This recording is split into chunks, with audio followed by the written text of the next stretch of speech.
What's up everyone, Darcblade here with another Hunter's Guide to Monster Hunter Rise Sunbreak. In this video I'm going to be bringing you another endgame build, this time for the Switch Axe. Now what is an endgame build? Well, it's a build that is constructed from some of the rarest armour, weaponry and decorations in the game. They do feature talismans and some Krios crafting, however it's not to the extent that is unobtainable. When it comes to the Switch Axe, it's one of my favourite weapons in Sunbreak.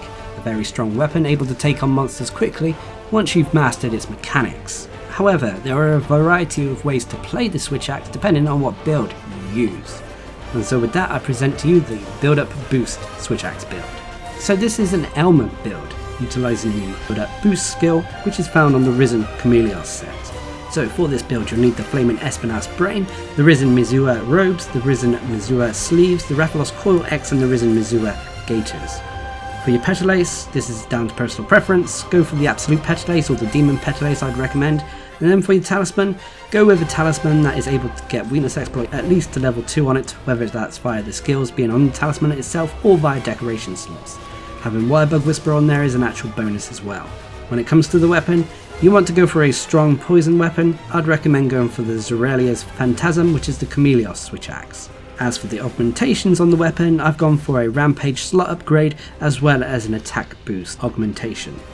As for the actual Rampage decoration, you'll want to go for the Switcher decoration to give us the File Switch boost, as we are using a power File Switch Axe. File Switch boost, for those of you who don't know, grants special effects to when we perform morphing attacks. Basically this increases the damage of our morph attacks and also increases the amount of sword gauge generation when performing morph attacks as well. So not only does it increase the Switch Axe damage, but it also helps maintain its switch gauge. Now speaking of decorations, you got a few.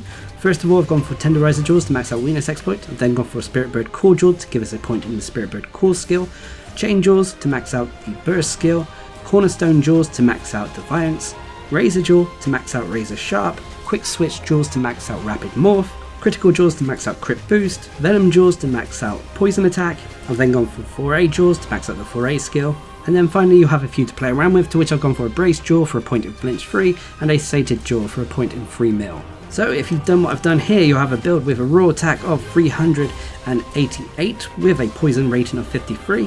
You'll also have 0% base affinity, which can be 50% when you take into account Weakness Exploit. You'll also have a very strong defense of 777 that is strong against ice and water, but unfortunately weak to the other elements, especially dragon. As for the switch skills, these are down to personal preference. So when it comes to the skills, first of all you have Defiance at level 5.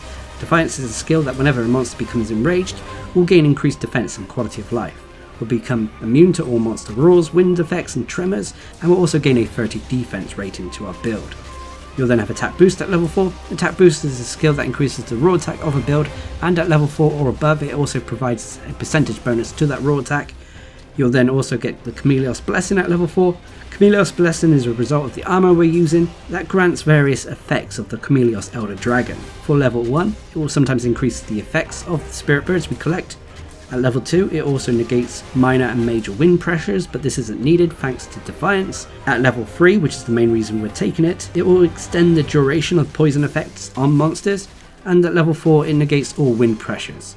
But like I said, we're mainly taking it for level 3, but it is built into the armor we are using. So next up is Critical Boost at level 3. This increases the damage of our attacks when they crit a monster, but only applies to the raw portion of an attack, not the elemental portion.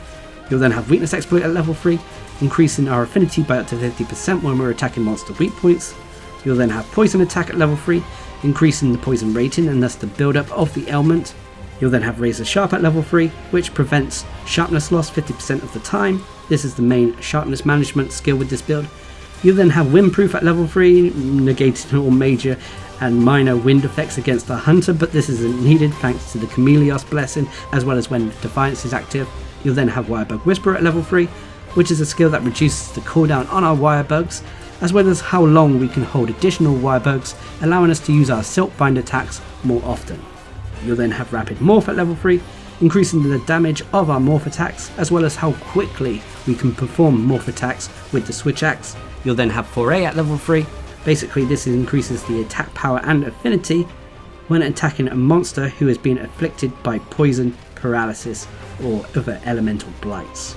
You'll then have Buildup Boost at level 3, which is the namesake of this build. This is a skill that increases attack power, so raw attack, when you land attacks that will build up poison, paralysis, sleep, blast, or exhaust.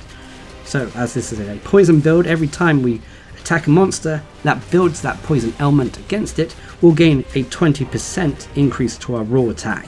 Anyway, you'll then have a few byproducts, including Evade Window at level 2, slightly increasing the invincibility frames when we perform dodges and such.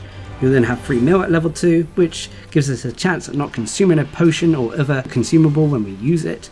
You'll then have Spare Shot at level 1, a byproduct of the armor we're using. Is not needed on this build whatsoever, as it's a bowgun and bow skill. You'll then have Evade Extender at level 1, which is kinda useful for the switch axe in all honesty. Evade Extender is a skill that increases the distance at which we dodge, hop and evade. So not only does it add to our survivability, but it also helps counter the slow mobility issues that the switch axe sometimes has. You'll then have Flinch Free at level 1, negating minor knockbacks from monsters and especially our allies. You'll then have Spirit Bird Call at level 1, which allows random spirit birds to come to our hunter instead of our hunter going to look for them. And then finally you'll have the Burst skill, formerly known as Chain Crit, that when continuously attacking a monster will gain increased raw attack and elemental attack. So those are all the main skills with this Buildup Boost Switch Axe build. Now let's quickly talk about the Krios crafting. Now like I said, the Krios crafting on this build doesn't feature the absolute rarest augmentations you can achieve. Not every piece featured in these builds contain attack boost, crit boost, weakness exploit, so on and so forth. Most of the time I go for decoration slot upgrades to allow for more customization. So for the Flaming Espinas Brain, I've got a tier 1 decoration slot added to this armor piece. For the Risen Mizua robes, I've got a point in the Burst skill. For the Risen Mizua sleeves, I've got a point in the Defiance skill. For the Rathalos Core X, I've got a point in Evade Extender. And then finally for the Risen Mizua gaiters, I've got a point in Free Meal, as well as a tier 2 decoration slot upgrade. But every build out there has various pros and cons. No build is absolutely perfect. Even endgame builds come with various issues, whether it's through crafting or skills that the builds miss. When it comes to the Buildup Boost Switch Axe build, one of its major pros is its damage output. Thanks to having raw attack skills coupled with the poison element, we're able to take down monsters quite quickly so long as they're not highly resistant to poison. On top of that, this build has quite a few quality of life skills: Razor Sharp, Defiance, Windproof, Wildbug Whisperer, Rapid Morph and more. These will all add to the quality of the hunt and make it feel slightly easier than it maybe is. And then finally for the pros, are that certain skills synergize really well with one another. Poison attack combined with Buildup Boost, as well as Foray, they all work off of one another, increasing your damage output. When you're poisoning a monster, Buildup Boost will kick in, and then when the monster is actually poisoned, Foray will kick in. But of course there are cons. One of the biggest cons for this build are there are times that you may experience sharpness issues, and the other con is, unfortunately, this is a decoration and talisman heavy build, which means it may take some farming to craft. But once you have it in your hand, you'll find you'll have a unique switch axe build, something slightly different to the raw attack builds that you find on the market. I for one find this build a lot of fun to play, and I love how the skills work together. But what are your thoughts? Please leave a comment down below, and until next time, I've been Darcblade, bringing you the Buildup Boost Switch Axe build for Monster Hunter Rise Sunbreak. Hope you enjoyed the video, thanks for watching, subscribe and like for more.